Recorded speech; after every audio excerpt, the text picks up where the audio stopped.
Welcome to the JD Bunkis podcast.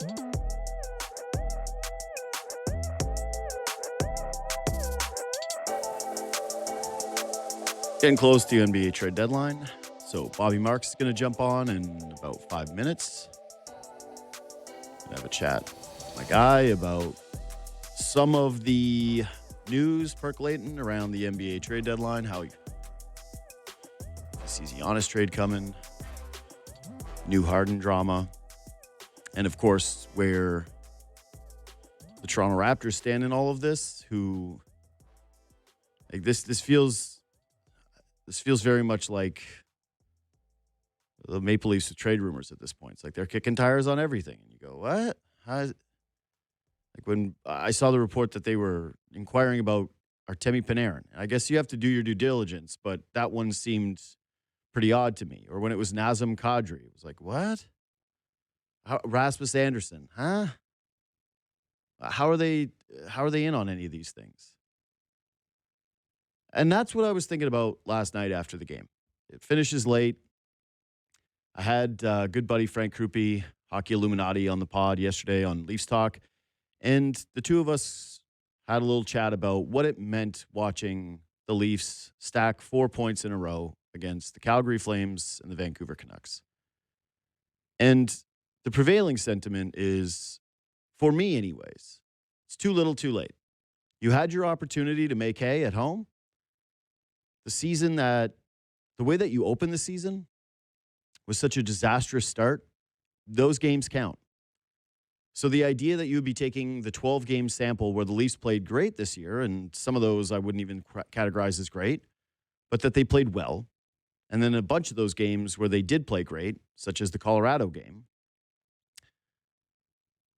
If you're looking at that sample in comparison to the rest of what we have, it's too late. You're too close to the deadline now. You've only got a handful of games. You're going into an Olympic break. And frankly, I personally wish that some of the work was already being done, because I live with a little bit of fear that the Maple Leafs trying to get everything done in the 11th hour is not going to be great for them. Maybe it is. Maybe some of those teams get desperate.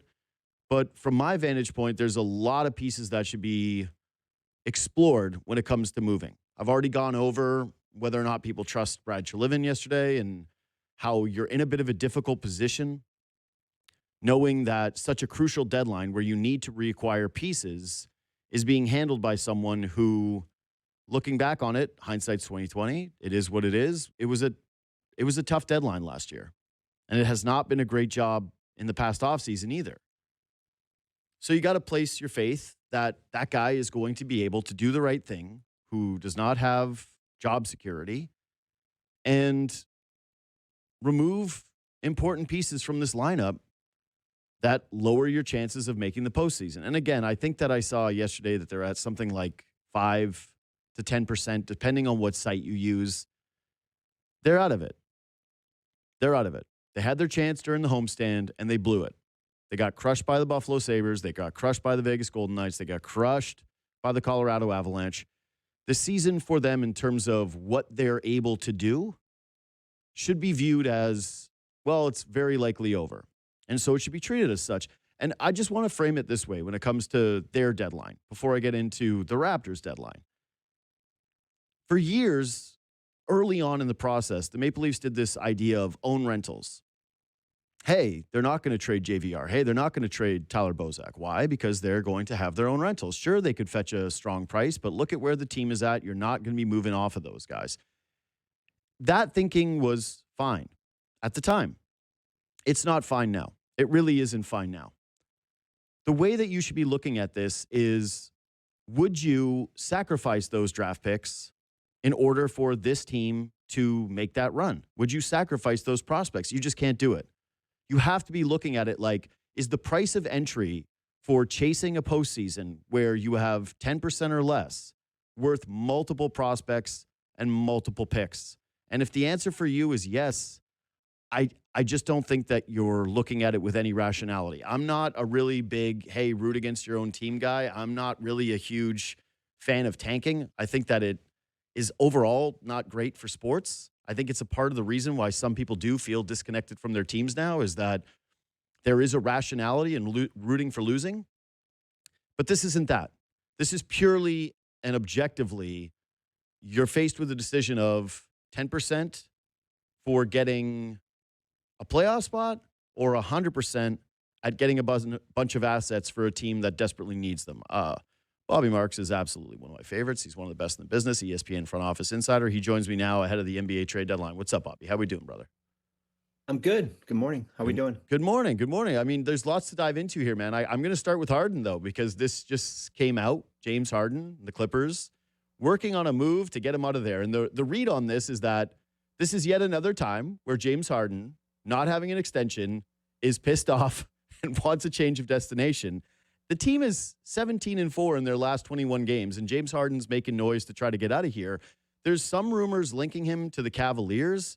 And I saw even one thing about how there have been serious discussions about Darius Garland. Can you help me make sense of this? Because James Harden's playoff career is about as checkered as anybody's in NBA history. And you also have a guy who obviously wants a big extension at what, age 35, 36, who's also been a notorious malcontent. Like, why is there a demand for James Harden still? Why would this be an attractive asset around the NBA? Yeah, I don't know how the whole extension thing got reported because he signed a 2-year contract in the offseason and he's not eligible for an extension at all. And he's got a player option for next year. His salary is partially guaranteed. So for a guy that just signed a new contract, I don't know what he would he would be annoyed about there. I feel like James Harden is like the Olympics. Every 2 years, he has to be traded. So when you go from 21 to 22 to what was it? It's the offseason of 24 and then now, or maybe 23. It feels like we've kind of hit a cycle here. I think a couple things. If you are the Clippers, I think you are at best a playing team as good as they've played of late, although they got their doors blown off last night against Philadelphia without James Harden, who is a DMP for personal reasons 2 nights in a row.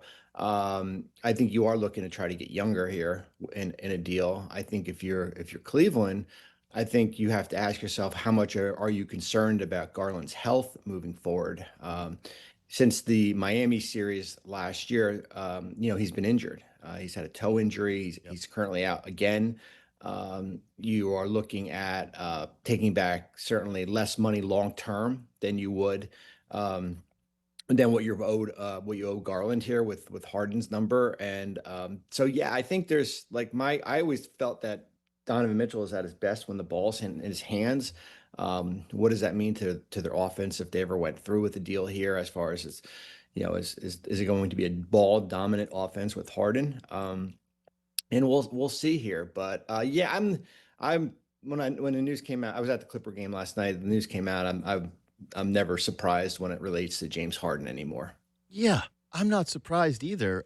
My only surprise here is that there would be a market for this guy, that teams would be looking at it and saying, all right, I guess maybe there isn't as long-term money on our books, or that you are getting a guy who clearly still has a high-level amount of skill. It's just that the personality quirks and the not knowing what you're getting, and as you just mentioned, 2 DNPs for personal reasons, which I think at this point we can kind of clearly draw a line between, hey, why he's sitting out and what's going on with the team. Like, if I'm a fan and my team trains for James Harden, Yeah. I don't think there's a single situation in the NBA where I'm looking at that and going, yes. Well, I think, and the big thing, I think for Cleveland, who lost in the playoffs to Indiana last year, I think their big question wasn't talent. Mm-hmm. It was mental toughness. How tough of a group is this? Are they right now? When the chips are down a little bit here, their mental toughness is questioned here. Now you would bring in a guy that's, let's face it, has not been good in the playoffs, has flamed out in a lot of big games and everything, and you add him to that. So yeah, it is. It would be interesting to watch. Certainly from afar. It's a couple things with Harden. He's got not a true no trade clause, but a de facto no trade clause because of how he signed his contract with the player option in there. So he's got the veto power on any deal out there. You would think if the guy wants out of the Clippers, that getting traded to a Cleveland team that's in the top 5 in the East would probably make sense, and with that and everything. And yeah, I mean, and if you're Cleveland, really the only player that they could trade if they're interested in James Harden is Darius Garland, because they're a second apron team and they're not allowed to Mhm. combine salary or even take back more money in a deal. Yeah. So Cleveland clearly, to me anyways, the most interesting team at the deadline here. Like, it depends Yeah, on how you feel about the Bucks, but they already make this move with the Sacramento Kings that largely gets panned for Sacramento. Nothing that they're not used to, right? People looking at it and going, "What are you doing?" Exactly. yeah, Like, what is the purpose of these maneuvers? And Cleveland gets applauded for bringing in Keon Ellis and Dennis Schroeder. But what I really found especially interesting about this trade was an article that was written by Michael Pena of The Ringer. I don't know if you had a chance to catch it, but he essentially outlined a case that this put them in a even better position to get in on a Giannis trade. And it does feel like kind of what you're saying about, hey, they didn't really have a talent issue in the postseason last year. It yeah, felt a little bit more like mental fortitude. It yeah, has always felt with their roster like they're going to have to make a decision on one of these, if not two of these players at some juncture.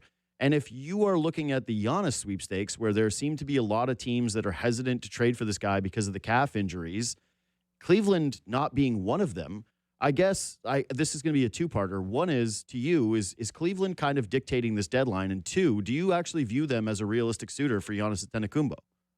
Well, I'll answer the second question first. Listen, they would have to do a lot of math maneuvering. Yeah. They're almost 14 million still over the second apron, so they don't have the ability to aggregate into, unless their post-transactional salary puts you under. So when you're looking at a player like Giannis, who's making $54 million, you essentially have to trade out 68, $70 million in deals. Now you can figure out the math on that as far as who would go. I would certainly think if you're trying to acquire Giannis, it's Evan Mobley. Yep. And then, basically, and then, Max Strus has been hurt. I mean, I don't know what the value of Max Strus is, who's got a foot injury here. So yeah, I mean, there's ways to go about doing it and everything, as far as to try to get in. If Milwaukee views Evan Mobley as that blue chip prospect, although an expensive blue chip prospect, Mhm. without the draft picks coming back, because Cleveland only has one, then that makes then that can certainly happen if you do the math to it. I think regarding the roster. I think them getting off to a slow start. I think certainly we could say that there's been injuries, and we just wait until they get back. There has been some good moments for them in Philly lately, those 2 wins there. But I think you're looking at Donovan Mitchell this offseason, who's extension. I feel like we talk about this all the time. He's extension eligible again. Mhm. You are trying, who's having a MVP type level, and you are trying to maximize as much as you can to put enough talent around him to have him sign an extension, even if it's at the expense of a team that won 64 games last year, but lost in the second round. So those are, I think, the thinking in the Cleveland front office as far as why they would go out and make some moves like they did on Saturday, and then what they're thinking about right now. Yeah, as tricky as it is, if you can get in on Giannis, I think that's a risk worth taking. If you could, you put the idea of pairing Mitchell with Giannis, and you think about where the Eastern Conference is right now, that's a pretty attractive duo, even if it does come at the price of Evan Mobley, if he's at the top of that pile and plus, plus, plus. The bigger question to me is the relationship with Giannis and the Milwaukee Bucks, and how this is going to be impacted if he isn't moved at the deadline. Because I understand why teams would be reluctant right now trading for Giannis, given his age, given the price point, and the fact that he's not playing games and he's dealing with the calf injury, which has got to be scaring the entire league, right? That's the last thing you want to see on Twitter right now, is your team's player, your star player, and the word calf. That's no good. That's about as bad as it gets. We've got an epidemic when it comes to these injuries, and we know how scary they are. So I understand the reluctance, but now you've got these reports out there where Giannis is talking about how, it might not sit well with him having to sit games as Milwaukee goes through a tank position later in the year. You've got a relationship with Giannis and Milwaukee that still feels strong between him and the fan Yeah. base, and I wouldn't want to be spoiling that from either side. I don't think Giannis wants to either. But if he's not moved at the deadline, I think you start to increase what becomes an eventuality that he's moved in the offseason and an ugly stretch before then. And I'm curious how you see that balance from Milwaukee's front office's standpoint of, hey, are we taking a risk to get maybe 10 cents less on the dollar if it does mean that we have the clarity from this point forward of what our next step is as a franchise and don't have to go through an ugly divorce? Yeah, that's a good question. It's you have the fifth oldest roster in the NBA, and you are a roster that has not built through the draft, and you owe a bunch of picks going out. Yeah. So your goal, and the likelihood is they're not going to even get in the play-in. So your goal is to try to get the best position possible in the lottery. I mean, that's the end goal here. You have, they have the least most favorable of their own or New Orleans. So you're going to get a pretty good pick here. And that's the balancing act here, is that if he's not traded and he comes back in mid-March, I would think he probably wants to play. Mhm. But you as an organization, and listen, then you get into the league and resting players and all that. There's other things that will come into this. They might be forced to play him, Mhm. at the end of the day here. But yeah, and I think if you don't trade him and you go through this and he's mad because you don't want him to play and he wants to play, then what's to say him saying, you know what? The only team I want to go to play for is the Miami Heat. And if you trade me anywhere else, I'm not going to sign an extension. I'm surprised that hasn't come out yet. And I'm not regarding just Miami, but as far as him saying, I'm only going to go to two or three player teams. And if you trade me to somewhere else, I will not sign an extension here. And I think that's where my Milwaukee would start to lose their leverage and everything like that. It's funny, they just introduced a new president of business operations who oversees the whole company in Milwaukee. And I was looking through the photos, and for a guy that I don't know, asked to be traded, or doesn't feel like he's part of, wants to be part of the long-term picture. Guess who is there? Giannis, in the background on the stage with their new president and everything like that. So it is a person who is beloved by that organization. He is beloved by the fans. But sometimes you get what you want by being a bad guy in all this. We've seen, we just talked about James Harden. James Harden has gotten what he wants because he's been a bad guy as far as not playing or asked to be traded or not showing up for games and everything like that. And that's not Giannis's character here. So we'll see how that plays out. I think, if we don't have some type of a framework of a deal by Wednesday night, I would think it becomes extremely difficult to pull something off within by 3 o'clock Eastern on Thursday and everything like that. Yeah, I guess like this is not. You just outlined why this is such a difficult line for the Bucks to walk. Right? There's no easy way to trade a franchise icon like Giannis Antetokounmpo, and especially to try to keep things amicable here. I guess my only counter for the Bucks, if their thinking was, well, we don't really want to work on a condensed timeline, is exactly what you just said about how things can change, and that if Giannis doesn't get moved ahead of the deadline, my only thought would be he becomes even more desperate to get out of the situation. And he's looking at it saying, well, I have been nice up until this point. I had the one trade request that went through Shams in the offseason that kind of got refuted, and it was a little bit back and forth as to whether or not he was committed. We saw him earlier in the season where he was obviously giving his all for Milwaukee. But then to your point about how if it becomes only a couple of destinations and he does decide to take the bad guy route, I would be thinking, well, we're actually not guaranteed to be getting a better trade package in the offseason Yeah, than what's in front of us right now. yeah, So the devil we know might end up being the actual course of action to take. And it's the reason why, up until I would say the last couple of weeks, I never thought the Giannis trade would materialize just because of his health and because you had so many teams playing the game of, well, we're not sure of what we would give up for this guy when he's a first ballot Hall of Famer, one of the most impactful players in the NBA. But now, like, given all of this that's in front of us, I can't help but feel that it actually makes more sense, despite the difficulty, that they would move off of him now, and that the percentages of this happening are actually very real. yeah. Listen, I mean, when you look at the list of teams, I would think, Golden State, if you just wanted to, go out and get four unprotected picks and Hmm. whatever salary filler that comes in it, that's probably logical and that's clean and it's easier to do. I think there's certainly significant risk of from Golden State's perspective, based on what's left of the roster and Yeah. everything like that. And that trade, if you're Milwaukee, you're thinking, well, that trade might be able to be there in June. I don't know. I think that's, I think once we get into June, things start to open up a little bit as far as what maybe teams can offer a bit here. Mhm. But I do think, it's when you are looking at from a trade standpoint with Giannis, and I understand the teams that have been mentioned, I really have a hard time figuring out a realistic path to teams that are competitive championship level teams like Minnesota and New York. Like, Mhm. because I'm saying this because you would basically have to trade two or three of your core players for a player who is injured right now and will likely not be back in sometime in March. And where are you going to be in the standings Yeah. at all? And you're not doing it for next year or the year after. You're doing it to try to win a championship right now. And if you're New York, you might say, well, wait, the East is the East, and the worst we can fall is 4 or 5.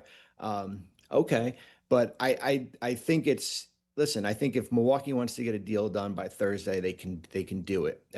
Now they'll have to debate, if is there something going to be better when we get into the offseason, if a team loses, or if there's more teams have more picks involved, or if it's or maybe if it's Miami who's involved as far as with a deal, who's got a little bit of everything to offer in a trade. And I do think there is a risk if you do wait to the offseason, compared to doing something right now. So clearly we've shifted to these teams, right? Cleveland, Milwaukee, the Clippers, in terms of them absorbing a lot of the headlines surrounding the approach to the deadline. But the team that's been there consistently throughout this entire season is the Toronto Raptors. Yeah. Like every rumor that is out there for a star that does not fit their roster, whether or not it's Anthony Davis, whether it's John Morant, whether it was Trae Young at Yeah. one point, there's somebody that's willing to come out and say, well, the Raptors have kicked tires on this guy. Hey, the Raptors, Yeah. I even saw one this morning, and I don't know what the credibility of it is because I didn't see who the report was from, but that they inquired about James Harden and that he said that he was not willing to go to Toronto because of what you mentioned. He essentially has the choice of picking his destination. The Raptors, now we have a pretty good data set on this season. They're a team that has struggled with health, which was kind of expected, but at least not from Brandon Ingram. They can't Yeah. shoot, they can't rebound, but they have two star players. I would argue two guys that should have been in the All-Star game. Yeah. One guy just kind of bubbled out, whatever. I think he would be unanimously looked at as like an All-Star caliber player this year. Just your view, like if you're sitting in the room, you're with Bobby Webster, and he's Yeah. asking you to kind of look at this landscape of where your team is today. How aggressive do you think that this group should be given the flat East, but also balancing that with the various holes that this roster has and the feel that this is not a one player away situation? I would be aggressive, but not at the sake of basically giving up everything. I mean, I think there's a way to balance that here. I think if you're looking at it from their perspective, and I agree with you regarding Ingram and Barnes, and I do, agree that, the health component, certainly a Pirtle has been a major factor. And I know you've had, whether it be RJ in and out of the lineup, and there's been some other things, and you've thought you would get a little bit more, scoring from your bench as far as, from the perimeter at least here. I think there's two ways to look at it. You can look at it that we're safe as far as where we are. I don't know if you can call it safe, but we're in that kind of that 4 to 6 range of the Eastern Conference, and we're basically going to learn a lot about our roster in the postseason and kind of figure out what we need, because this roster is somewhat new and they've never been through a playoff before. Or you're going to go, you're going to go swing for something here. I think they've been linked to so many players, as you mentioned, and they'll be linked to probably to Sabonis in the next 48 hours. And Mhm. Davis and Ja and Giannis here is because they basically have a little bit of everything that teams are looking for. They've got the picks for first. They can swap in every year. They've got some seconds, and then they have, I know Scotty and Brandon are north of 35, $36 million, but I call them like all these sweet spot contracts, which would be RJ and quickly here. I don't know how valuable Pirtle's contract is, certainly with the extension that he has started that hasn't even kicked in yet, and Yeah. that won't kick in yet. And he's hurt. I mean, Yeah. he's got a back issue here. I think that's the biggest concerning factor for me. And you've got a really good rookie in Murray Boyle. So I think that's a big reason why when Toronto or Detroit or some of these teams that basically have like kind of I call it like they check the boxes for a superstar package. I think that's a big reason why they're linked in it. But yeah, hey, listen, they're going to make a trade because they're going to get under tax. I don't want to bet my 401k, but I Yeah. can almost guarantee you that on there. But it's just a matter of it's going to be something small, or if it's going to be something magnitude, or if they can accomplish trying to get a little more size, Mhm. and a little more perimeter shooting. Now, the hard part is that this is not a big sellers market right now. At least right on Tuesday morning, it isn't here because there are teams that are, I've said it before, or that are in contention that that we thought maybe were lottery teams, whether it be Philly or Phoenix or teams like that.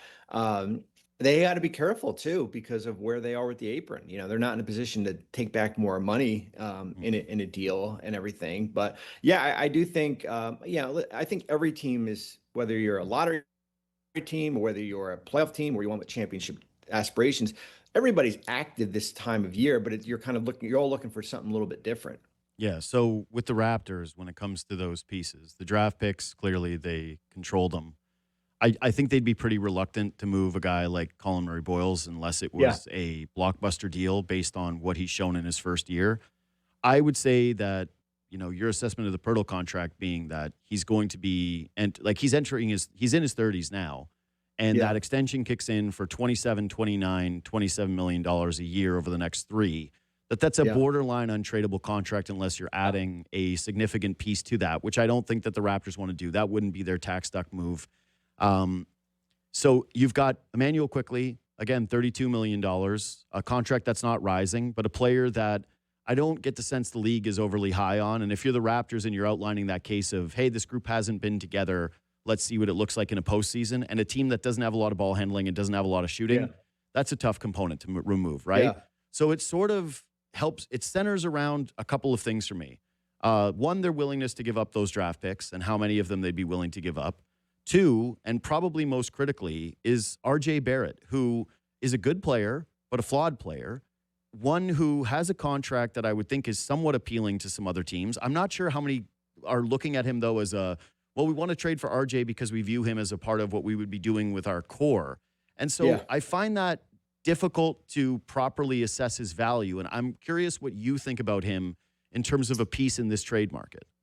Yeah. I mean, listen, he's been in the league 6 years, 7 years, somewhere, Yeah. he was, in the Zion draft and everything like that. So you kind of, what you see is what you get. He's, him and Quickly, second team, since both were drafted, probably middle of the pack, from a starting level, middle of the pack players. Is there more to their game as far as an upside? I think we would have probably have seen it. I know Manuel's in a different position as far as going from backup to now in a full-time role.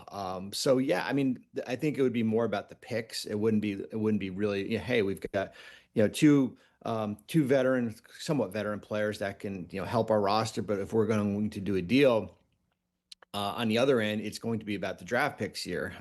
Whether it be their pick this year that was probably in the late teens, early 20s. How do they value that? From what we're seeing, the draft is projected not to be as rich in 27 and 28. So maybe does that make a little bit more sense with you? And I think, as I said, like it's depending on what's coming back. If Mhm. it's a guy that is on a short-term deal and you're basically taking a flyer on him, I think you're more reluctant to give up significant draft assets.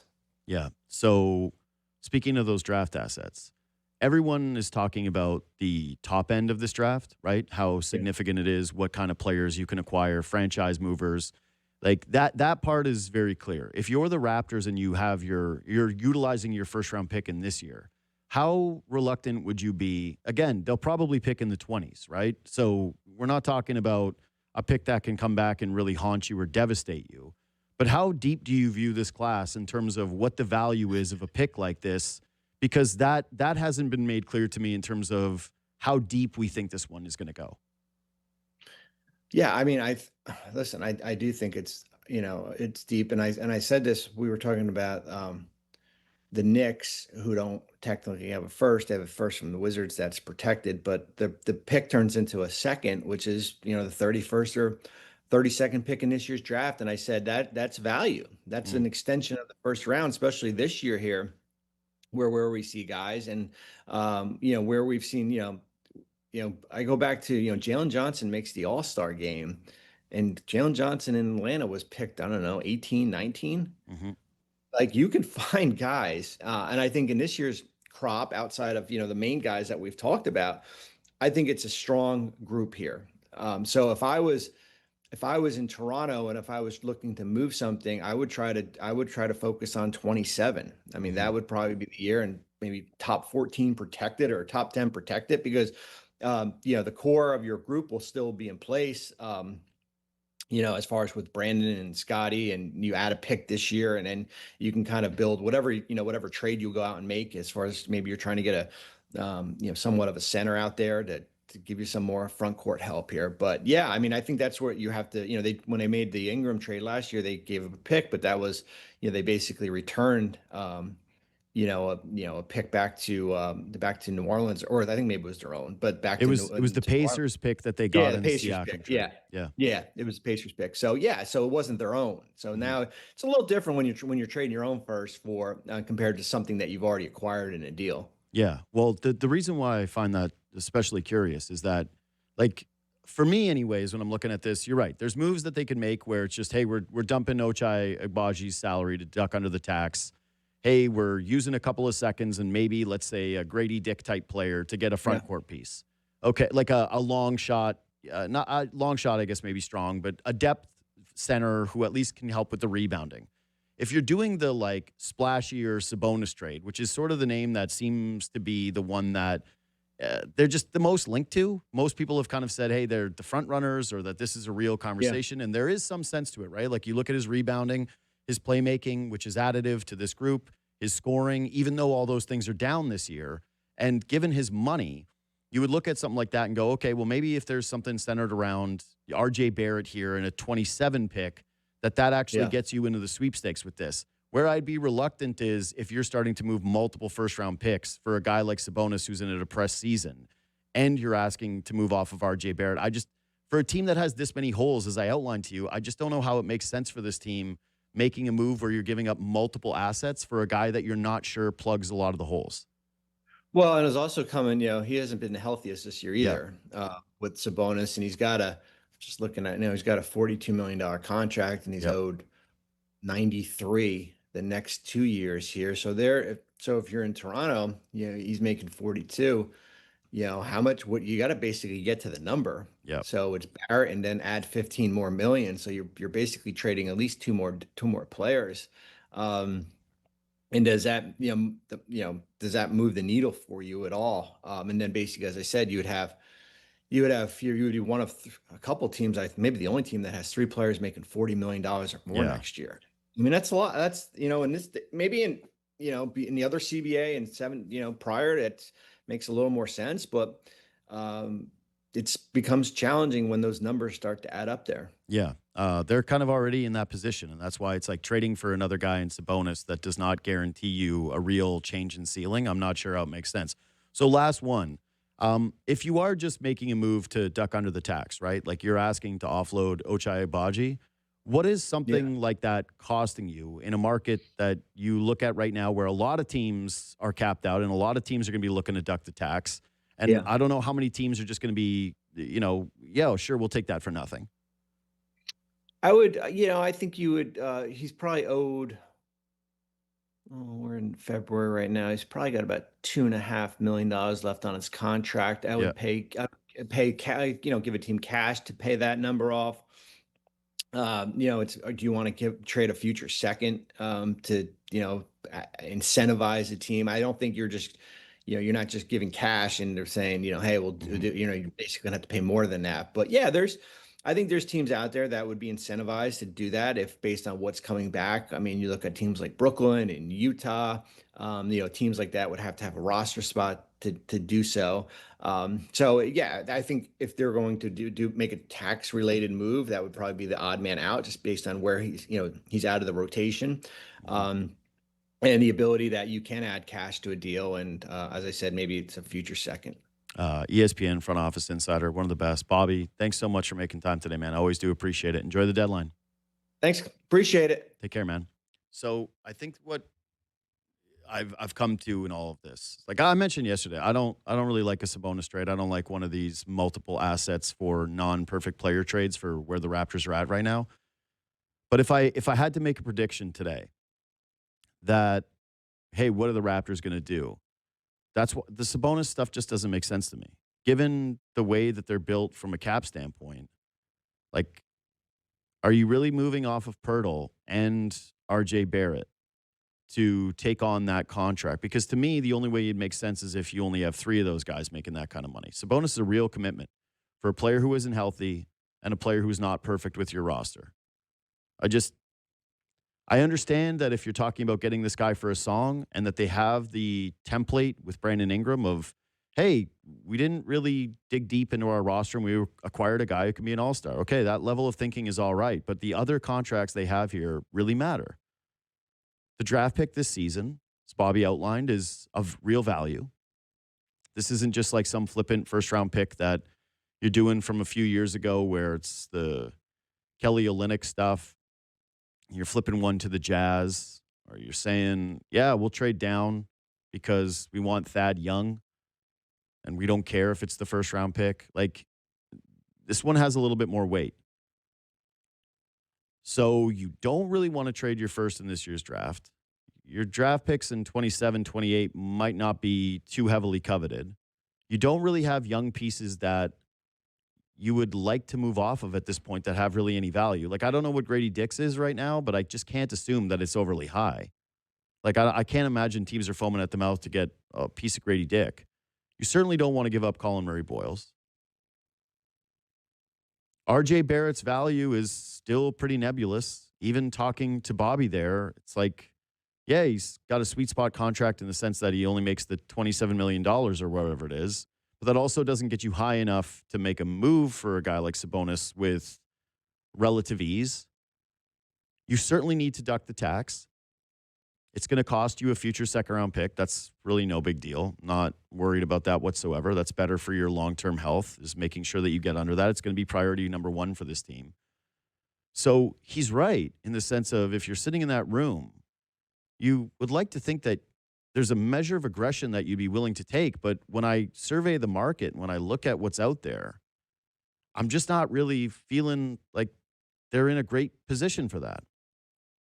I'm not really sure what the move is, because one thing I can say with a fair amount of certainty, any trade that you're doing where you're acquiring a guy like Sabonis at the price of RJ and other pieces limits your flexibility so drastically financially and from an asset pool that looks fine right now because, again, you control your picks. But that dissipating, like, you move off of that, how are you navigating the future with those contracts if this thing doesn't end up working out? How much risk are you willing to take and betting on this team come playoff time making enough noise that you would validate a decision like that? So while they do have assets and while they are an attractive team to look at and say, well, they could make a move from, and while you could look at them and say they should be making a move and they should be aggressive, the East and RJ and Scotty and like those pieces making sense. There's not been a compelling case to be made, for me anyways, that I've seen where I go, oh yeah, I would really love it if they did that. Oh, yeah, no, that's the guy that you would want. They have too many holes to address with one guy coming in. They have too many problems from a cap standpoint. They have too many roster flaws. Like I said, they can't shoot and they can't rebound. They don't quite have enough depth that you feel overly confident in. As frustrating as it may be for some people who really get excited this time of year, to me, what could end up being the most prudent course of action for the Raptors is legitimately simply dumping Ochai Agbaji's contract or something similar to it so that they duck the tax and making some small move for a big man that is in the vein that Blake Murphy outlined on this show last week. Comes in, there's not an expectation that this guy is an impact starter. He's a very good bench big. He gives you some flexibility instead of playing Mamu some of those minutes on the nights where he just doesn't have it and he's not able to help you get a stop or a rebound and the shot's not falling. That's kind of the only thing for me, anyways, that I'm looking at and saying, yeah, do that. Sabonis, no. I don't think this team's a title team with Sabonis on them, and I think that the path to get there actually becomes harder by adding him than it does by not. I've already made my thoughts clear on Anthony Davis. It would be I just don't know what that trade would look like for me to say, yeah, okay, that was worth it. Like what the Pirtle contract it was just established that that's a negative value contract right now. So why would Dallas end up doing that? Like, how are you pivoting off of AD to bring on another injured big man, even if it is at the addition of a couple of protected picks? Like, that just doesn't make sense to me. So a really, really tough line for them to walk. But overall, for Bobby Marks, I think that if this does become a quiet deadline where they don't do much, it'll be very justifiable. Anyways, let's take a quick break.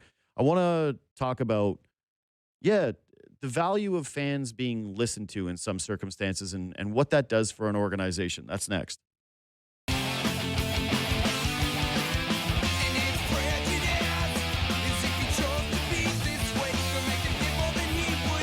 So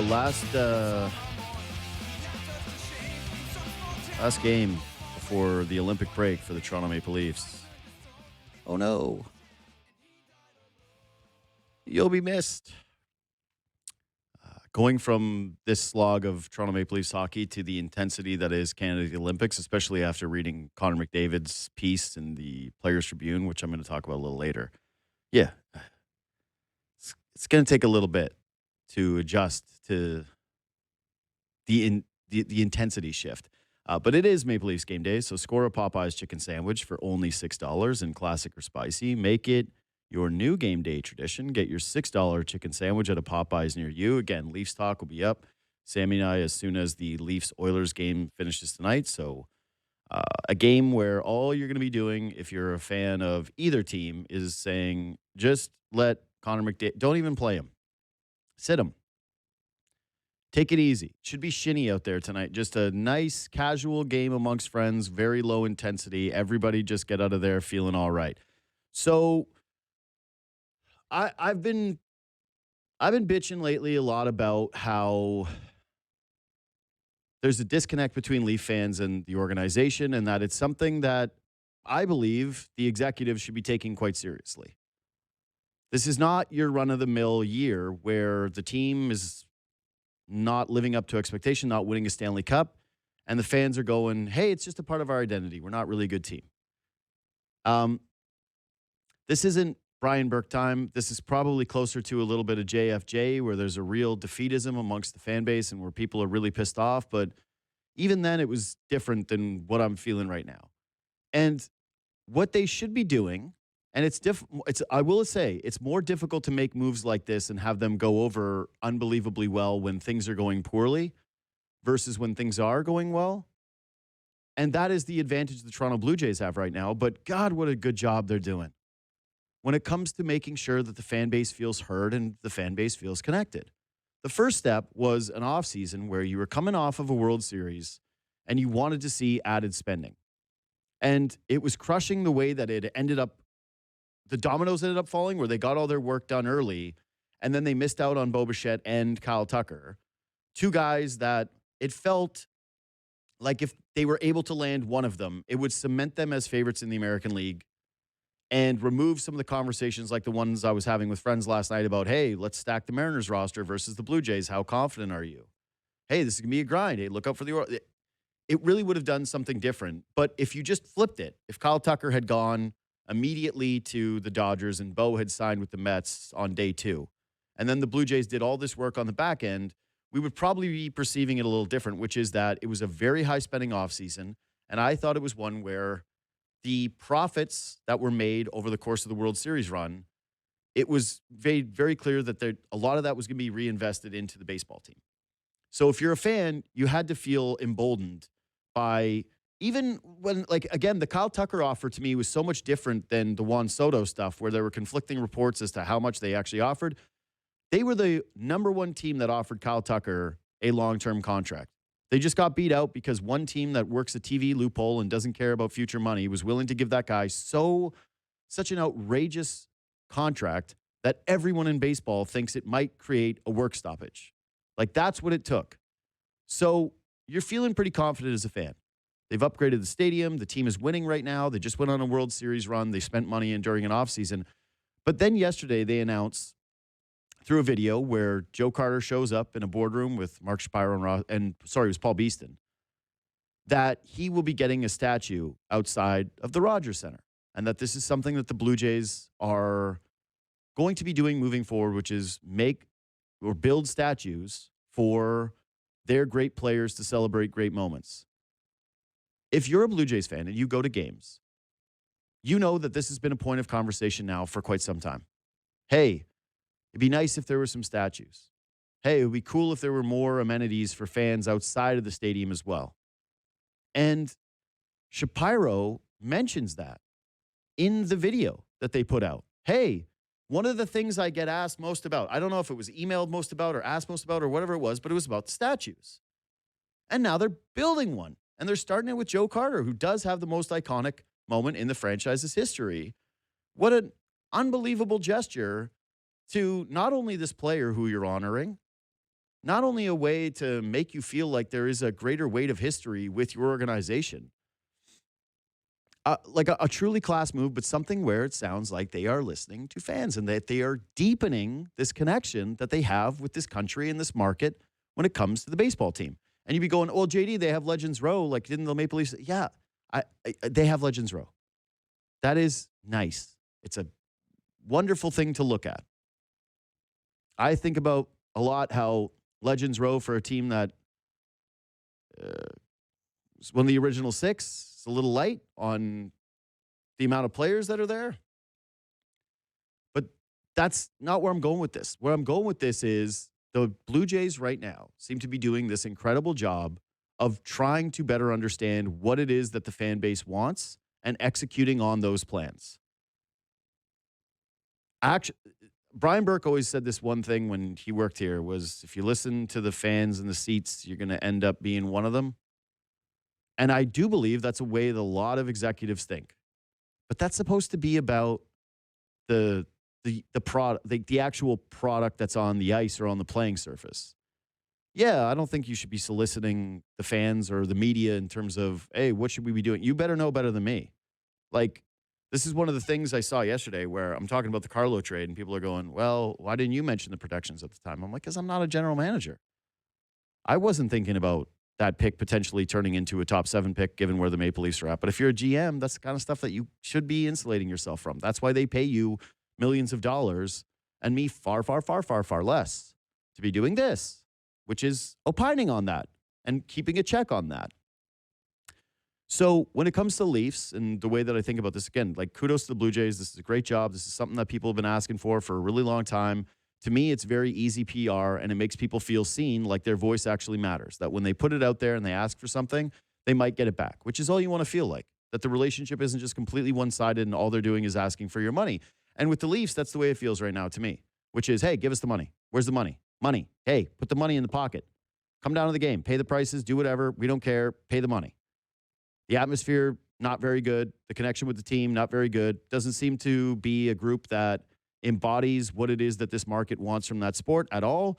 And as I have said multiple times, it has gotten to the point where it feels a little embarrassing. But one of the things, and I felt this last night, watching them play in Calgary in a barn that was red hot, was, boy, it'd be great to have a bit of an atmosphere back. And yeah, a lot of that happens with winning, right? Like, I was in the Rogers Center for when they lost the Rangers and the season was completely falling apart and you went, oof, it's ugly in here. The seats aren't really selling. So yes, winning is most important. There's no doubt about it. All these things become easier if you're starting to stack wins and you're a popular team because people believe in your success. But the same principles that the Blue Jays applied in terms of trying to make their stadium a more interesting place to be needs to be one of these steps that the Blue Jays take moving forward of, what are we doing that makes it seem like we are listening to the fans about making our building better? We can't continue to ignore that we got ranked 30th by fans in terms of atmosphere in the NHL. That's got to shift. We need to make this place a more desirable place to come that embodies a little bit more of the spirit of what this fan base actually is. Blue Jays have done it. It's not impossible. And guess what? They started to do it before they had the success.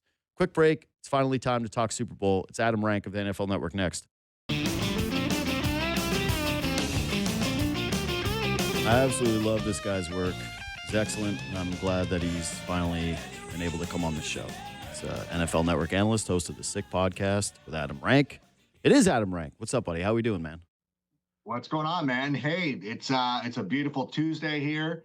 Survived opening night there out in San Jose, so we're looking pretty good. Yeah, I do like that you got the Gen Z mic. That's a good move. That's a good way to stay young. Is like you got that's what the kids are doing. It looks way cooler than the setup that I've got going on right now.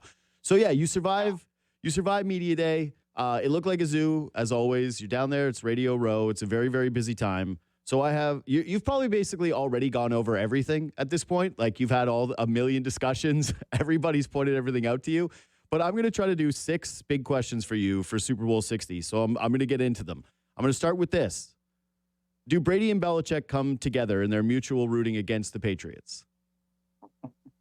I think Brady is pretty comfortable in himself that, he went out there, he won that Super Bowl with Bruce Arians in Tampa Bay. Mm-hmm. So he's got something to be like, hey, listen, like I was able to go outside of the organization and go out there and win a Super Bowl. Bill Belichick is going to be sitting down there in Chapel Hill being like, what did I do? Like, what happened? What happened to my life? It's one of those things too. Like Belichick, he's not in the Hall of Fame. So like, if there is anybody, so I think Brady is cool with it and probably would be a little magnanimous and be like, you know what, it's good to see the Patriots win.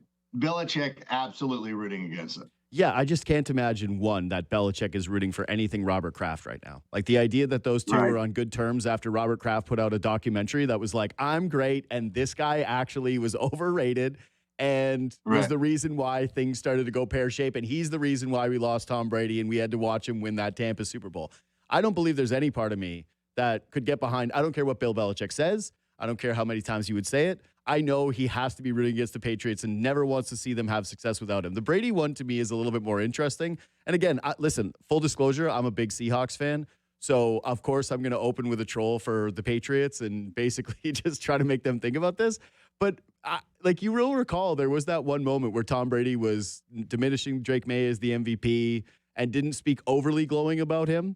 And it did open just a slight little crack of, hey, do I really want Patriots fans moving off of me and like celebrating Drake May to the extent that he's a Super Bowl champion already? I like it a little bit when they're pining for me. Who doesn't like it when their ex at least thinks about them, right? So for me, Tom Brady, I'm going to say that if I had to place a bet down and they had to take the truth serum, Belichick's an automatic, again, rooting against the Patriots. I think that Tom Brady, let's put it this way, I don't think he would be crushed if they lose.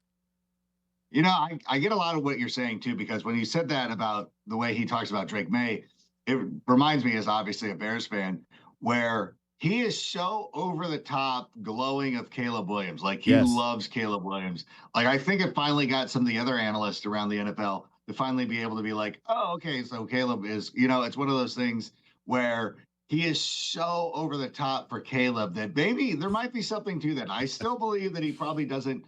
I don't know. I think he would be okay with it, but again, I see you made your point. Your point's a lot stronger now. I see it. Let's get into the actual important questions. Number 2, but really number 1. How confident are you right now in Drake May's health? I'm confident. I think I think he did a really nice job this year. And I think that it's one of the things that when you look back at what the Patriots have been able to do over the course of their history, they've always been able to go out there and win with a wide variety of players. And it's funny because, outside of Randy Moss for 3 seasons, the Patriots have done it with like teams that are, they have good players, but it's not like they've had a Hall of Fame running back. A Hall of, I guess, Curtis Martin, really, I guess that doesn't really fit in that either. But that's going far back. Going way back. But, it's like Corey Dillon, James White, Deion Branch, like good players. I mean, I don't want to diminish them. I don't want anybody who's rooting for the Patriots to be like, that guy's great. Troy Brown was a good player. Yes. But it's not like you're having Travis Kelce. Although when you do get to Rob Gronkowski, that was their Hall of Fame go-to guy. But outside of that, like they've really done a nice job of, just bringing in, guys who were not highly regarded. Wes Welker, was a late draft pick of the then San Diego Chargers. So Julian Edelman was a college quarterback. So they've done a nice job with who they've brought in. So the reason why I think May's health has to be the first question is, like, he took a ton of hits over that run. And it sort of went a little. Saying, oh my gosh, I thought you were saying help. HL. Oh, this health. Is it. So early no, health. I was like, that's his health. Yeah. His health. I think he had, going up against the Seahawks defense is going to be a huge issue too. And, it's tough because, for me, I always have a hard time trying to be, not pessimistic, but like pointing out things like this, where anytime that Drake May's gone up against a really tough defense, like they've struggled a little bit. Like they've really, like even against the Broncos, like one of the, like if it wasn't for Jarrett Stidham throwing that ill-advised or fumbling that ball late, in the back there, obviously they were not moving the football.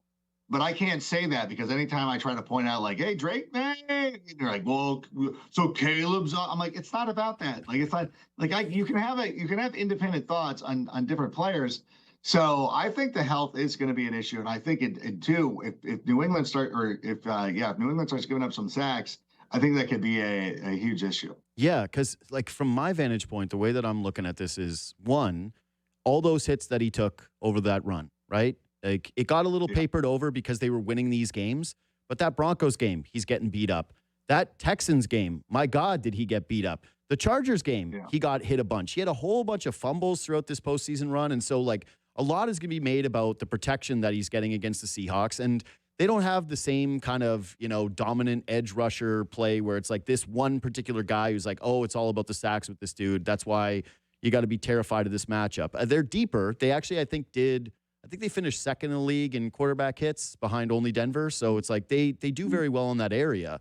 But you think about the cumulative hits, the way that Patriots fans are talking about now looking back at the second half and some of that game against the Broncos in terms of the way that he was throwing it, going, wait a second. That first half in particular, when you mentioned they're not moving the ball, was part of this because he isn't healthy. And if you're talking about going up against a defense that is widely regarded now as one of the best three in the NFL, right? I think I would still put Texans 1, but I'd probably put Seahawks at 2.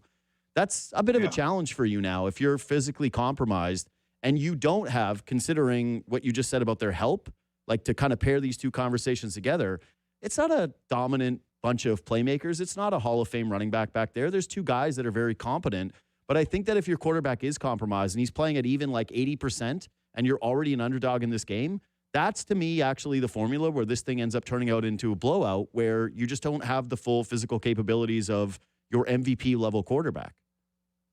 No, that makes a lot of sense too. But conversely though, if you're trying to look at the optimistic side of it for the Patriots, if he beats the Texans, if he beats, Denver, and then it comes out here and beats the Seahawks defense, that's a pretty incredible run. A true like murderer's row of defenses that he will have beaten. Yeah. I'm a little dubious of this run, but yes, you're right. The Seattle one all of a sudden does shift it from it's huge stakes for Drake May and the Patriots, not only because they win a Super Bowl, but also they beat the Seahawks. Everyone gets to say exactly what you just did about beating all these Class 1 defenses.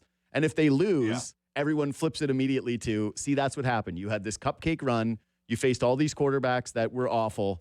And that's the only reason you were here, and you ruined the Super Bowl because of the breaks that you ended up getting the Patriots' way. All right, I'm going to get all the quarterback questions out of the way. So number 3, are we sure we trust Sam Darnold now? Yes, come on. I get what you're coming after. A lot of people are going to have that question. And I think even now when you sit here and you walk around, especially if you spend too much time with the New England Patriot fans, you're going to get a lot of questions, or you're going to get a lot of people who are still dismissive of Sam Darnold and what he's been able to do. To me, whenever you go out there and you try to evaluate a quarterback and you start thinking about him, you can even go further back to his college scouting. Because it's what a lot of teams do. When a player gets released, they'll go back and say, what did we think about this player coming out of college? It's one of the reasons why Sam Darnold gets a number of looks for a number of different teams, because they don't really trust what he did with the Jets. They go out there and they trust what they saw of him coming out of college and like, what can we work with? And so for me, it's no accident that Sam Darnold is considered is now one of the, I mean, people still don't give him the credit, but still like one of the top quarterbacks in the league. He's got his team to the Super Bowl. This was one of the most fantastic talents coming out of high school. I remember him. I live in Southern California. I'm very close to where he went to high school in San Clemente. And when he went to USC, he was so good at USC. And I knew people who covered the team. They're like, listen, when these quarterbacks are going to be leaving because Sam Darnold is so good. He's tearing up the scout teams. He's going to come out here and going to be a house of fire. We saw what he did, beat a very good Penn State team in the Rose Bowl, goes to the Jets, which really isn't the thing. To me, where it really turned was when he went to San Francisco and he's playing with Kyle Shanahan. Now, there was a game where Brock Purdy was injured. And obviously, Brock Purdy gets injured. You bring in guys like Nick Mullins and you bring in C.J. Beathard and players like that. It's funny because Sam played so well that Brock Purdy's injury time frame went from like 6 weeks to like 2. Like, oh no, I'm good. Like I'm good. He was on the cusp of like getting shown the door. I don't know if that would have ever happened because Kyle really loves Brock Purdy, but like it was pretty evident that he was going to be a good player again. And then obviously what he did with KOC in Minnesota just cemented that for me. Yeah. So I do trust him. But that actually makes me feel a little uncomfortable because like the one thing that I was leaning on as a Seahawks fan this year in terms of, you know how it works as a fan is you have that thing where you're like, no, you can't hurt me because I already hurt myself in my brain thinking about the doom casting of what things could go wrong. And based on Darnold's play in these 2 Rams games, I'm looking at it and I'm talking about the second half and the overtime of the last regular season game, certainly not the first one where he had all the turnovers. And I was really back into this season's done. There's no way that this guy can carry them there.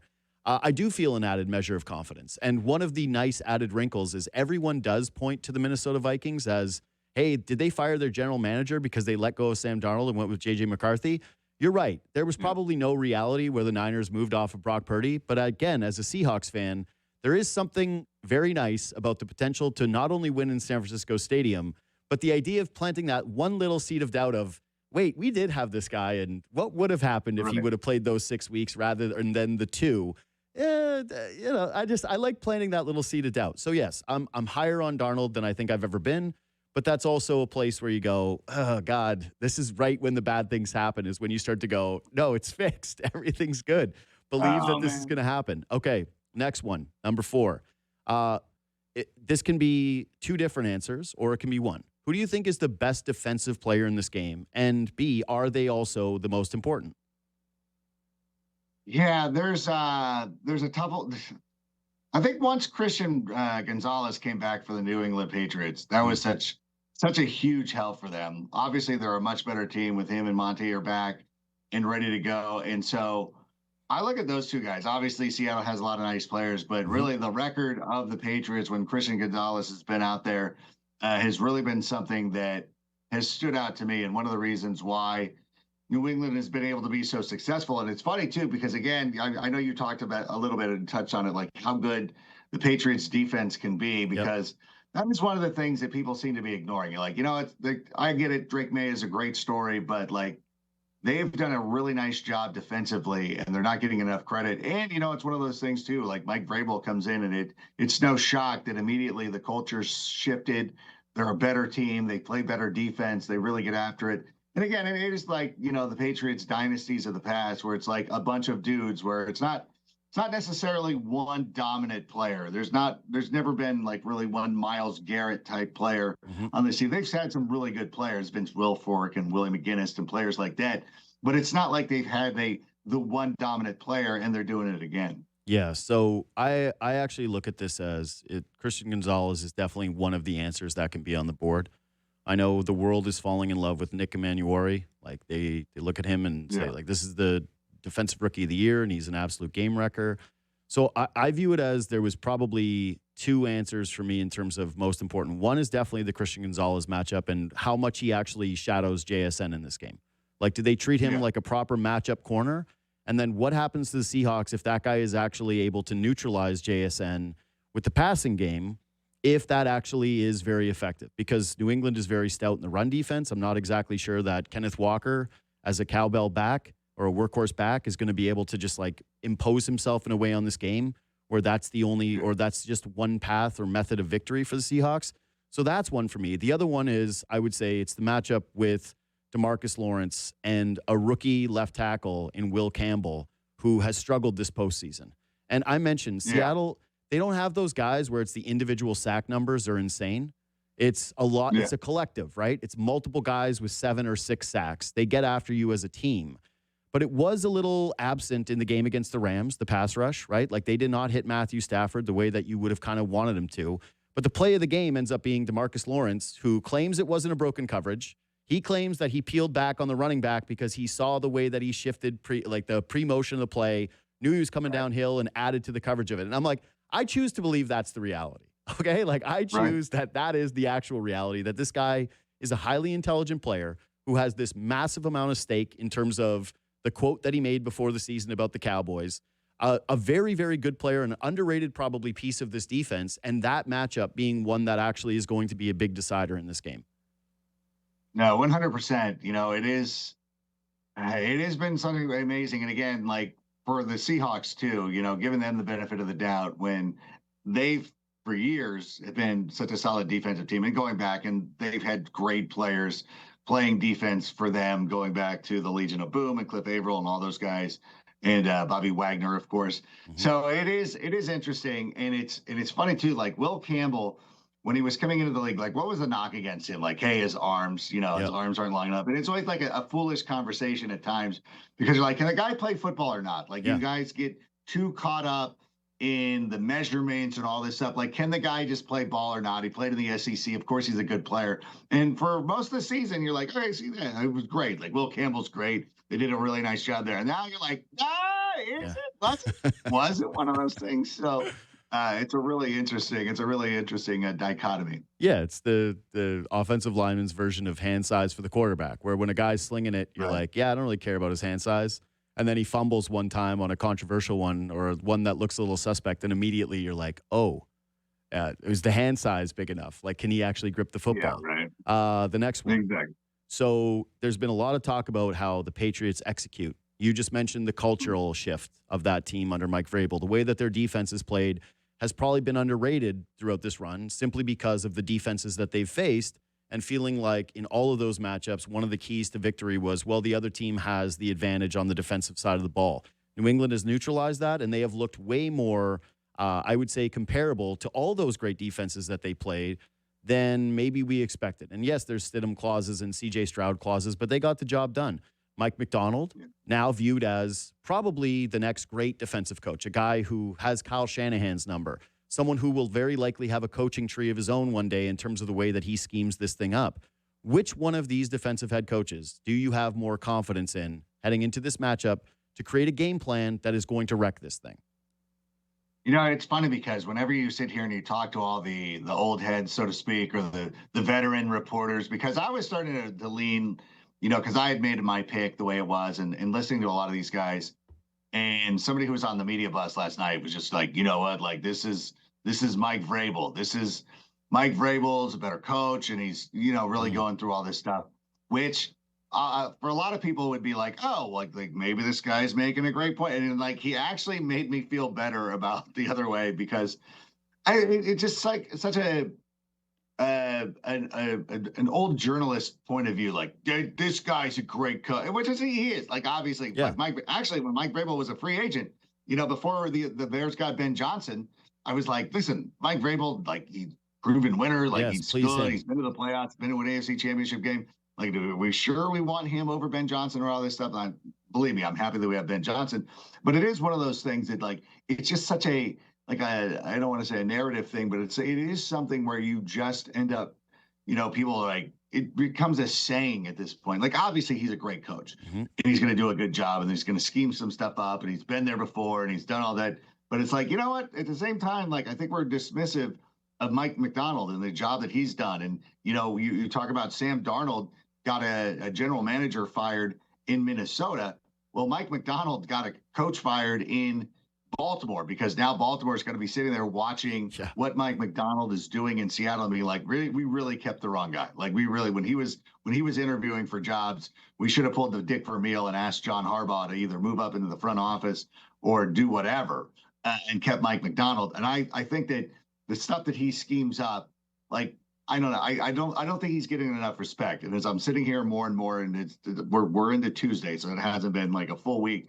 But I don't, not offended, but it's like, like Seattle is good. Like they're good. Like you got to, people understand. I don't know if they're still expecting the same Patriots team from 6 years ago or whatever it is. But Seattle's damn good too, and I really do trust. I think Mike McDonald's going to come out here and shock the world and have some things ready to go. Because if what Dexter Lawrence was talking about, and I tend to believe him, is they do a great job of scouting, setting up a game plan, knowing what opponents are going to be doing. Now, obviously, it benefited them playing a team for the third time, but still, that shows you how well prepared this team is. Yeah. So I think that there's a couple things there. One, it's impossible not to get wrapped up in the cult of personality that is Mike Vrabel. Like you see this monster of a human being who has had a ton of success, establish a culture in two different spots, be completely loved by his team, get full buy-in from his team. Like there's something about having a coach where he's hugging the D lineman and he's as big as them. There just is. Yeah, but right. He's obviously somebody that connects very well with the players too. Like there's been so many clips of him, his relationship with the guys from Bussin' with the Boys have really allowed, I think, the greater world to see a little bit more of his personality, whether it's him joking about castrating himself for a Super Bowl win or his behind the scenes where he's coaching this team in film studies, all of that different stuff. So I don't fault anybody for looking at Vrabel and acknowledging the job that he's done and thinking like, hey, you know what? He's like the pedigree, the Patriot stuff. He's going to be able to scheme one up. Where I think McDonald is getting a little overlooked is we did this thing with Seattle's defense leading up to that Rams game of this defense, this defense, this defense. And then the Rams kind of, they dined them up for parts of that. Like their offense was fairly successful a week after they had shut down Kyle Shanahan. And so I think that some people are just kind of looking at this a little bit differently where they only have a 2-game sample versus the Patriots 3. The Patriots in all 3 of those games, their defense was spectacular. And in half of the games that the Seahawks played in the postseason, one of them, the defense didn't show up in a way where it was like, oh my God, this is comparisons to the way that we felt watching the Legion of Boom. But to your point about him getting a little overlooked, I actually feel as though this could be one of the greater narratives that comes out of this game is that the Seahawks defense does dominate this thing. And people go, oh, wow, maybe that was just like a Sean McVay, Matthew Stafford, and that was possibly the best team in the NFL that they faced the week before. Yeah, that's very convenient for people to forget that. Like they sit there and they talk about how great Sean McVay is, and they're like, "Oh yeah, Matthew Stafford is going to be the MVP of this league," and all these things, all these platitudes, and then eventually they're like, "Oh, well, how did look at Seahawks defense get exposed?" Exactly, like, they got exposed by like the MVP and maybe the biggest offensive genius in the NFL right now, like and the best wide receiver in the game right now, like Puka Nacua, along with Devontae Adams, with a great rushing attack with Kyron Williams. Like I think it's more impressive even if you don't shut that down. Like what they did to San Francisco was just a dismantling, and it was just a part of that was too, like San Francisco had run out of gas. Like, let's be honest. But at the same time, I feel like what they did against the Rams, being able to hold them back. And honestly, that's another thing too. Like, the game was sort of close, and I'm sure for anybody who's a Seattle fan was probably like, this is close. But like, honestly, if the personal foul, the taunting penalty, like Seattle was on the cusp of dog walking that team because they had punted the ball away. Seattle goes down and scores, and they would have went up like what 16, 17, 18, somewhere like that. Somewhere in that, it's a blowout at this point. They're going away, and Sam Darnold, they allowed Jared Verse to go out there and like he did the belly to back suplex to Sam Darnold. No, but like you can't do that anymore in the NFL. And it's like, well, it's Sam Darnold. He's not getting that call. And then the guy taunted him, and like, so there was like 30 yards of penalties. So I'm not saying that they were helping the Rams, that the Rams might get the benefit of the doubt. Although I sort of feel like there's certain calls, like whenever you're watching a game and I say, here comes the bitterness of a Bears fan, where you're watching things, you're like, they're not going. Sean is getting that call, or they're not going to call that against Sean and stuff like that. So I felt like, I think that people are kind of underestimating how impressive the Seahawks really were against the Rams. Yeah, I think that's a great point. And I will say that it felt like they wanted the Rams to win that game, but I was totally biased. I'm watching Shaheed get shoved in the back. and the referee that's in the booth come in and say, we're not sure if it's catchable, even though I saw it hit him in the helmet as he's getting pushed out of bounds. I saw that suplex. I saw the taunt, the discrepancy in the taunting calls. I did feel that way, and I think that's actually a really great point. Okay, this is the last one. So I've been trying to think about like where I really think the Patriots have advantages, right? And so you would say like, hey, maybe a healthy Drake May is better than a healthy Sam Darnold. But honestly, I feel so great about the way Sam's playing right now that I'm not really sure that's a huge advantage. Some people have talked about like their defensive lines and both sides being able to stop the run, the interior defensive linemen for the Patriots. And I'm like, yep, that's actually a point where maybe they do have it. But for me, it's actually one spot in particular, and that is as great of a year Clint Kubiak had, who also, I think, a little bit underrated in that NFC Championship game, right? The guts to call that play to Cooper Kupp that ends up resulting in a holding call that basically cements the game. A guy who's going to be a head coach by all reports around the league is probably going to be going to the Raiders. He's had a great season, a phenomenal season. But I do view the Patriots as having an advantage with Josh McDaniels on the other side of the football because he's the guy who's been there a million times, and he's proven that he can continuously get the most out of that cast of help that you've outlined at the very beginning of this interview and really surprise you with the offense. And so the question is, with a win, does Josh McDaniels become the greatest offensive coordinator of all time? Is it even a conversation? Like, I know that there's guys like Bill Walsh, and they've gone on to have coaching careers, but I think about this more in like the Norv Turner vein where it's like, we know you weren't a head coach, but you were the greatest offensive coordinator kind of thing. Like you got excited when this guy came to your team to do this particular thing. And for McDaniels to do this like in multiple different eras of Patriots quarterbacks and remove himself from just like the Tom Brady quotient, it's hard for me to look at this and stack it up against other guys' resumes and not say that that's the case. I'm in 100% agreement with that as well. And he should never get another head coaching job. Nope. He's had 3 of them now because I'll throw the Colts in there as well. And it's one of the reasons why when Mike Vrabel was a free agent and going around, and one of the reasons why I really liked him was because, well, he's probably going to bring in Josh McDaniels, and that is going to be a huge boost because a lot of times when you hire a defensive-minded coach, and we're going to see this in Seattle this year, is if your offensive coordinator is good enough, he's eventually going to bounce. He's going to go to some other gig, and you're going to have to always make sure that your quarterback is cemented enough that he's going to be able to withstand that kind of turnover. The thing with Josh McDaniels is because he's not going to probably get another NFL head coaching job. Like never say never. Like it's likely. But at the same time, he's probably going to be there for a long time, and he is such a great coordinator. And the confidence that you have in him, you know, obviously it is something that does give the Patriots an advantage. But again, I will point out too, like there is something like. He's done a great job. He's a great coordinator, but you also have to, when we were just talking about how Seattle was on the cusp of dog walking the Rams a couple of weeks ago. Yeah. They had 3 points against the Falcons in the Super Bowl a number of years ago. So it's not like, hey, it's not like he's automatic, like, mark him down for 30 points. Like, no, they needed a lot of things going well in their favor. And obviously Tom Brady helping and the bottle job that the Falcons were putting out there. So for me, I love Josh McDaniels. I think he's one of the best to do it. And again, he might be the greatest offensive coordinator of all time. But listen, he's not impervious. They did drop 2 Super Bowls to the Giants. They were very close to losing one to the Falcons there. So and the Seahawks. And the Seahawks, 100%. Yeah, that's another one too. Like they really skated by. Not that they skated by, but they really had a chance.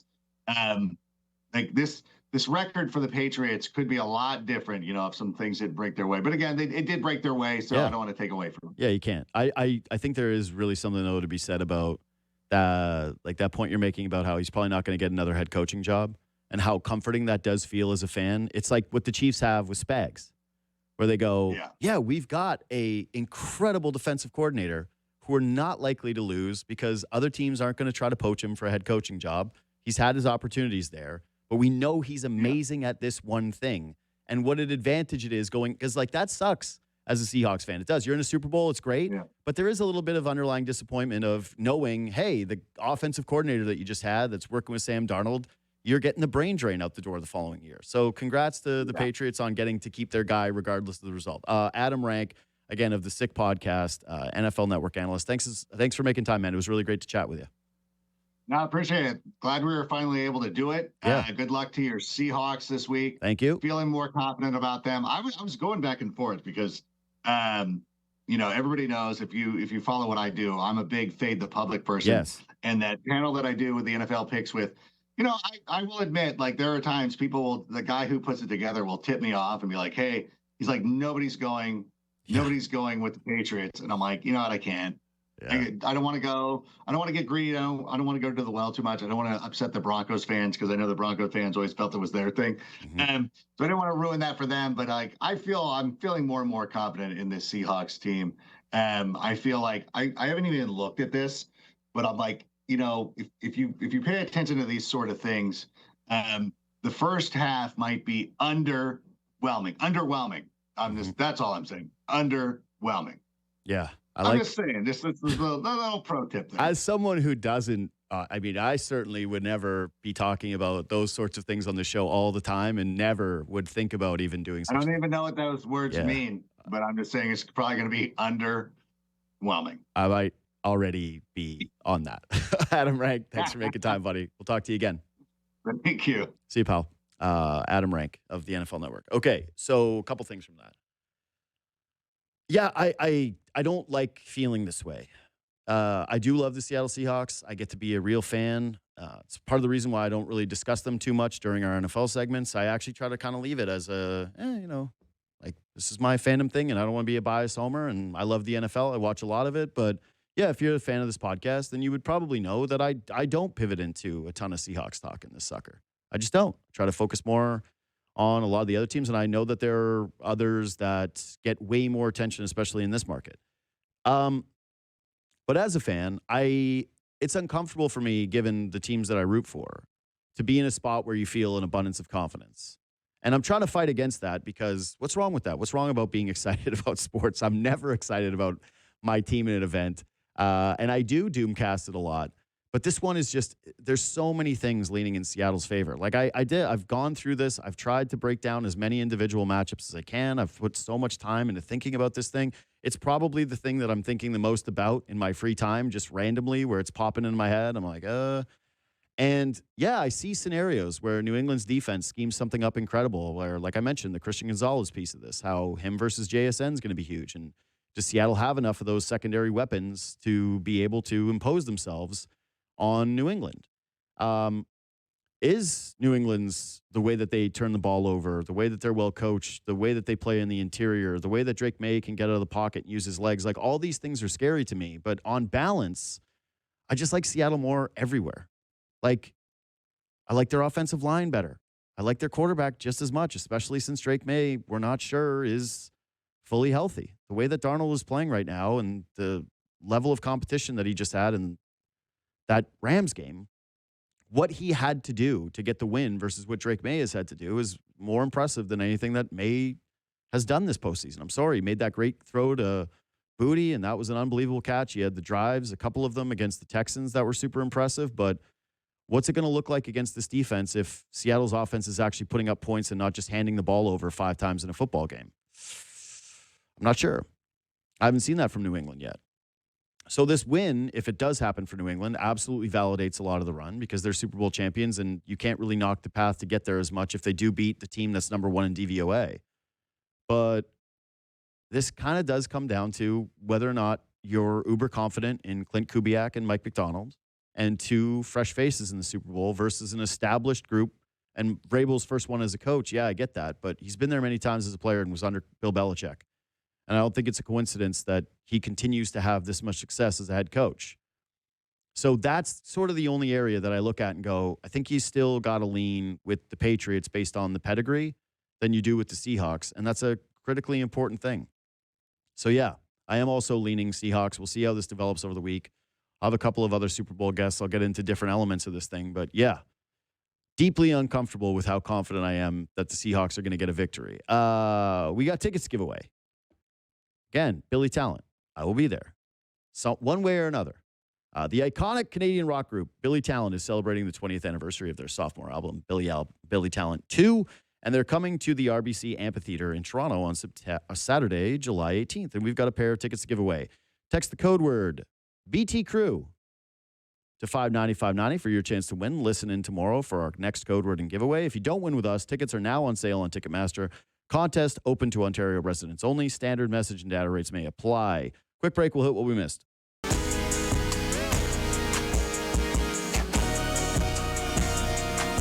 right, we're back. And again, it is Maple Leafs game day. Score a Popeye's chicken sandwich for only $6 in classic or spicy. Make it your new game day tradition. Get your $6 sandwich at a Popeye's near you and listen to the Maple Leafs postgame Leafs Talk, Sam McKee and I tonight after the game. And then a lovely, lovely break to watch this guy, Connor McDavid. What did we miss? Connor McDavid had an article published on Players Tribune yesterday. It was pretty heartfelt. Talked about wanting to win with Edmonton, the pain of losing, his excitement for Olympic hockey, best on best. Did you get a chance to read it last night? Yeah, I don't normally read Players Tribune articles. I like it. They kind of had a moment, I want to say 10 years ago when it first came out. And then it was revealed that, yeah, for the most part, it's PR for the players where they don't listen. I don't want to spoil anything for anybody, and I'm not trying to discredit Connor McDavid here, but yeah, they're kind of written by other people than the athletes that are writing them. That said, they give the general premise, and I think a lot of this sounds to me anyways like it's in Connor McDavid's voice.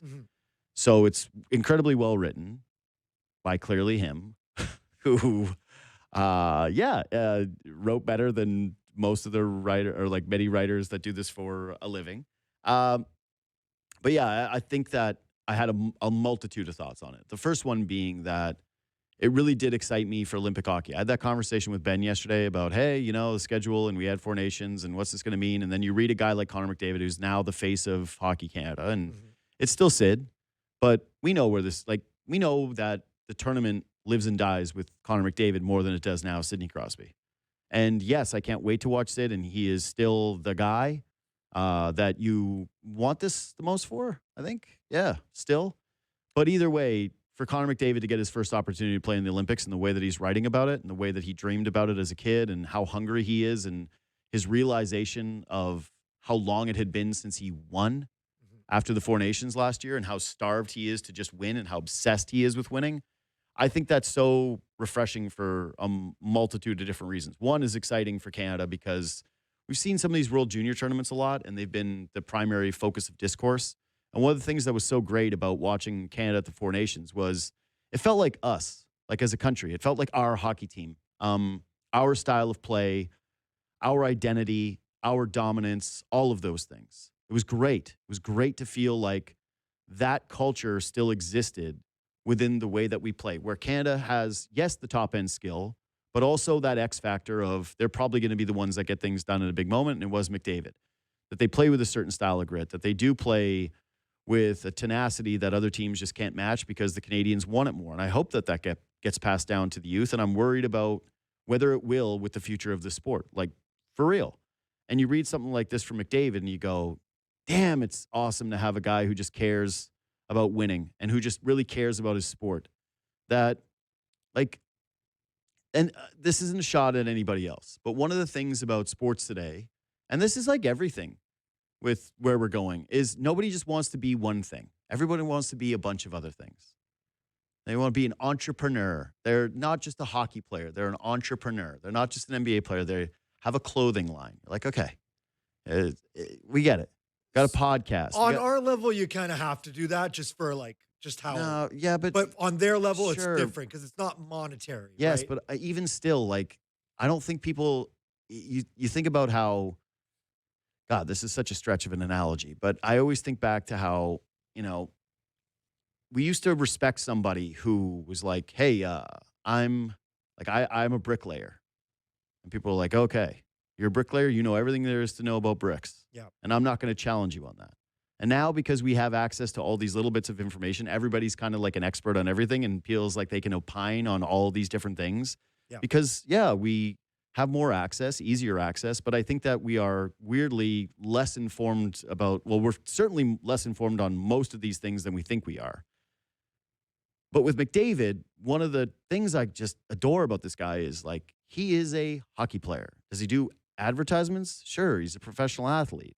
But you never have to question what the priorities are with this guy. And so when he's writing this stuff about winning, it's hard not to get sentimental and go, damn, can't wait to root for this guy. Can't wait to feel like this is an unbelievable advantage for Canada. It's just this guy's hunger to win. No YouTube page for McDavid. No YouTube page for McDavid. Just hockey. He even writes in it. There's one sentence that's in there where he's like, yeah, if I'm a hockey robot, I'm a hockey robot. Yeah. But I just want to be out on the ice. He details his bachelor party where after they lose, he goes to his bachelor party and he's like, yeah, I was miserable the entire time because I just want to win hockey games. And we ended up leaving after 2 days because I couldn't enjoy myself. Like, this guy just wants to win. And having that as the head of your program means everything, where nobody has to doubt it. Nobody has to question it. And then you feel the pressure around those people. And it's not even just like pressure where you feel like, oh God, this guy's going to hate us if we don't do this, but like an enthusiasm to want to be a part of the passion that this guy has. So yeah, I'm starved for Olympic hockey. I'm starved to watch Connor McDavid here. And yeah, there's some other stuff like, I don't know, people are going to read into how he's like, I wanted to be the captain of Edmonton Oilers. I wanted the pressure and I don't want to just win. I want to win here. Mm-hmm. It wouldn't be the same somewhere else. I just think that part of it actually means less to me from the standpoint of I believe him. Mm-hmm. There's no doubt. I don't like, again, he didn't have to sign that extension, period. Yeah. I do believe that he desperately wants to win at Edmonton and he does not want to have to go somewhere else to get his first Stanley Cup. Like, or what, like, obviously that's true. Mm-hmm. What I would say is that's where it leaks in. Like, what else is people love to do? What else is the guy going to say? And I say that about this situation is it'd be weird if he's got one line about growing up as a kid where his mom's cooking dinner and he's watching the Leafs. Yeah. You can't have that line in there without stuff about Edmonton and how much you love Edmonton, how much you want to win with Edmonton. But so what I would say is I don't really care about the stuff with Edmonton. I believe he's already giving his best. I thought it was kind of funny that he wrote, I just want to be here for a Stanley Cup run. I went, yeah, you just went back to back. 2 of them. You didn't win, but I think you got the gist of what the experience is like in the city when you guys are on a run. So yeah, I didn't read anything into any of the stuff about Edmonton or feel like this was an added recommitment to Edmonton. I think the things stand where they stand, which is that they've got these 2 years. Mm-hmm. And if Edmonton does not look like a place he can win, I think he'll be forced to leave. And I think if they have a good chance to win, he'll stay. How about if they go to the Cup final again, Bunk, and they don't win? I think that only adds to the case that he would stay, that they're right there. They keep getting close and they're knocking on the door. And why would you want to leave a team that has this is always the weird thing for me when people talk about Corey Perry and all these Stanley Cup losses. Mm-hmm. Like, Corey Perry's the loser. He always loses. I'm like, he's there every time. Yeah.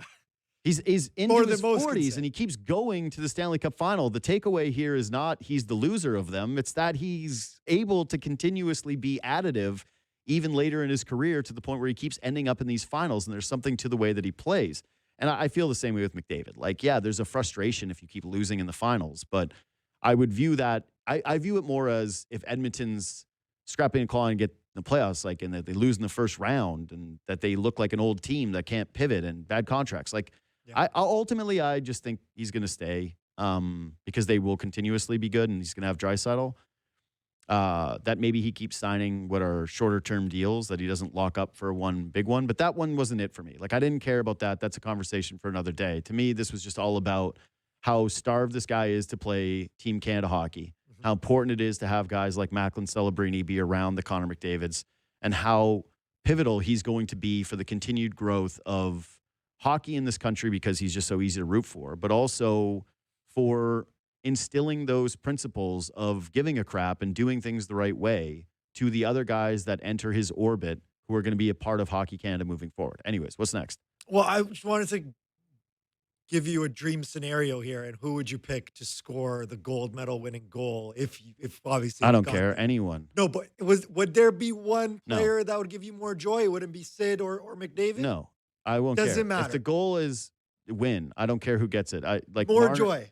No, Marner would be the only one where I would be like, are you serious? But then I would still be celebrating it and stoked. Like, yeah. Nah, there's no added joy for any of these guys. Like, or just like storybook ending. Which one's the more storybook ending? Well, it's Sid. Like, him getting 2 golden goals. Like, yeah, for sure it's that. But I don't care. Just win, baby. Just win. I don't care how you get it done. Just get it done. Cheat to win. I don't care. Do whatever. Win. Just win. Fanatics is in some hot water right now because People are complaining about their Super Bowl jerseys, man. They're running out of stock of Patriots and Seahawks jerseys. The jerseys that people are getting, they're paying more for, and they look really crappy quality. Have you They're seen some putting of the the pictures Super of Bowl these? stamps. One's on the shoulder, one's on the chest. It looks like Have you seen the hats? hats. I didn't even see the hats. There's some hats that are just black and just say Super Bowl, and then it Oh, says I San saw Francisco. that. It's just like font. It's just, Like San Francisco. Like, okay. Anyway, So- it's awful. Like the merch is truly. I haven't seen one item. Again, I'm a Seahawks fan. yeah. I own Super Bowl merch from the last Super Bowl. Our hats were bad. I got to say, I never wear my Super Bowl winning hat. I have it, but it's gross. It doesn't fit me well. It was an ugly hat. It's got like a Too big of a logo, or yeah, what? no, it's gray, but it's like this fuzz on. Anyway, whatever. I just don't like it. It doesn't fit me well. I will probably never wear it again in my life, but I will always have it as a nice keepsake. But yeah, people whose teams go to the Super Bowl like buying Super Bowl merch. Makes sense. I'm more of a hey, do you win this thing guy? Although I did buy some things for the World Series for family members. So And- before it was concluded. yeah, I was in the Okay, okay. stadium and like there Yeah. were some cool shirts and some stuff, and people wanted World Series patches, and I totally understand that. But And that's been a longer time too. Seahawks. yeah, but I'm just saying, like, I generally spend more. Like, I didn't buy a lick of Raptors stuff until they won. I viewed it as you don't believe that. But that one was different because when people were buying the Eastern Conference stuff with that, I viewed it as like, you don't think they can beat the Warriors, so you're buying this and celebrating this as a championship, and I ain't doing that. I'm waiting to see. And I bought my Raptors champ merch after they won. Yeah. But yeah, no, the stuff is ugly. It's horrendous. They're excuses of too much So demand. yeah, they put out this statement yesterday. They said Yeah. the Super Bowl matchup has created unprecedented challenge. Yeah. Unprecedented.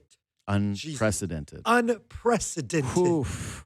Still got it wrong. One but more yeah. time. Unprecedented. Nope, still wrong. Unprecedented.